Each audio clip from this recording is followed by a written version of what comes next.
আচ্ছা, আমি জাতীয় ভোক্তা অধিকার সংরক্ষণ দপ্তর, আপনারা যারা নিয়মিতই বাজার মনিটরিং করে, পণ্যের দাম স্বাভাবিক থাকলেও কিন্তু করে, কারণ বাজার মনিটরিং করাটা বা নিত্য প্রয়োজনীয় পণ্যের বাজার মনিটরিং করাটা আমাদের মন্ত্রী মহোদয়ের নির্দেশনা রয়েছে।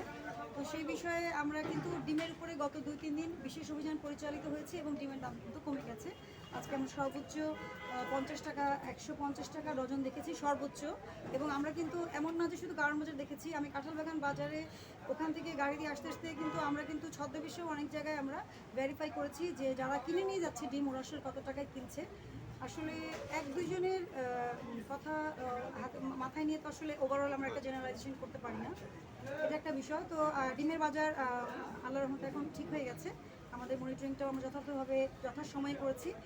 আর আজকে নিত্য প্রয়োজনীয় পণ্যের যে বাজার দেখলাম, যেটা আপনার চাল ডাল মশলা সহ যে সকল পণ্যের বাজার রয়েছে, কারোর মধ্যে কিচেন মার্কেট দেখলাম আমরা, ওখানে আমরা কথা বলেছি, ওখানে কোনো নিত্য প্রয়োজনীয় পণ্যের কোনো সংকট নেই, সবাই যার যার সাপ্লাই অনুযায়ী ডিমান্ড অনুযায়ী সাপ্লাই পাচ্ছেন এবং পণ্যের মূল্য নিয়ে কোনো সমস্যা নেই। আর একটু শুনেছি আমরা যে কাঁচা সবজিতে একটু দাম বেড়েছে, আপনারা জানেন বিভিন্ন জায়গায় বন্যা হচ্ছে এবং ওনারা নিজেরাই বলেছে এটা। আসলে আমি ওনাদের কাছে জানতে চেয়েছি যে কেন তাহলে একটু বাড়লো।